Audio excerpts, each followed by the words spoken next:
Hey peeps, today I'm talking all things piping.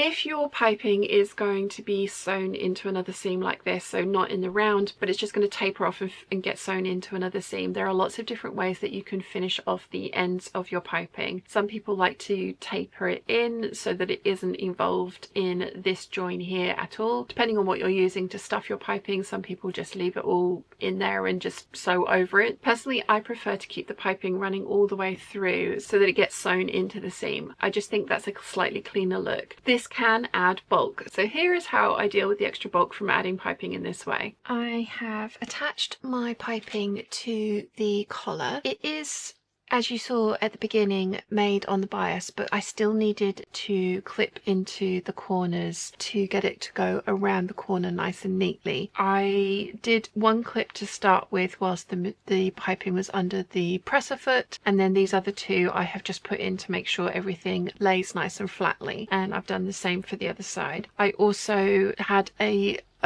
long overhang of piping on either end that has enabled me to cut it so that it's completely flush with the angled edge of the collar. The next thing that I need to do is to sandwich the piping between the outer collar and the top collar. This one I am going to pin into place, and we are going to be sewing from the side the piping stitching is visible on, so that you can match that line of stitching and possibly, if at all possible, get slightly closer. I'm using my zipper foot and I have the needle moved over as far as it will go so that it is stitching as close to the cording that's inserted into the piping as possible. I am going to match everything up, pin it all, and once I've got it all pinned into place, as I say, I'm going to go around and sew over that previous line of stitching the whole way around to secure the collar pieces together. Then we've got some trimming to do before we can turn it through. So hopefully you can see that there's now a double line of stitching there, and when possible I have tried to get inside of the previous line of stitching so that it's as close to the piping as possible. So I'm going to go and grab my pinking shears so that I can finish this off. I'm going to clip off all of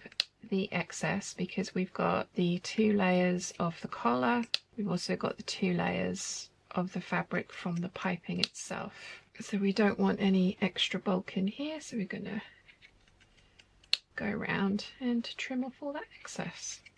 This will also help the curves turn nicely and not get bulky.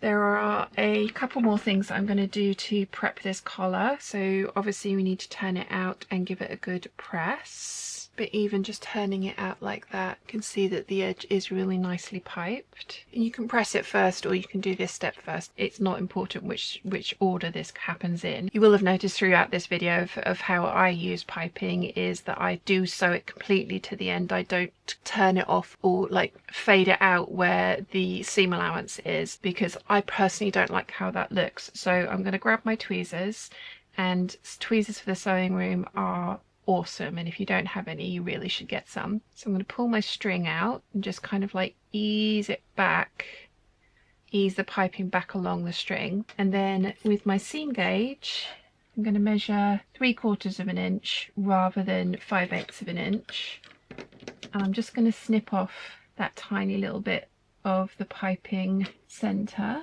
and then I'm going to ease the fabric back down. So now we have cording in our piping right up to but not past the seam allowance of the collar piece. So I'm going to do the same for the other side. How much you cut off depends on the seam allowance that you're using with your project. You can cut off exactly 5/8 of an inch if you are using a 5/8 of an inch seam allowance, but that just means that you will be catching that a tiny little bit of the cording in your stitching, which is totally fine, but I just like to cut that just tiny little bit extra off. So I've cut out my excess seam allowance cording, or the center of the piping that I've used, depends what you've used. Now that's all finished, so I'm going to go and give that a press, and then I will just trim off these little bits here from the seam allowance. It depends on the type of fabric you're using, but you can also then baste this bottom edge together within the seam allowance if you find that helpful. So I'm going to go give this a press and then we can move on to the next step. So with all the work we did prepping the collar earlier, I've now sewn the lining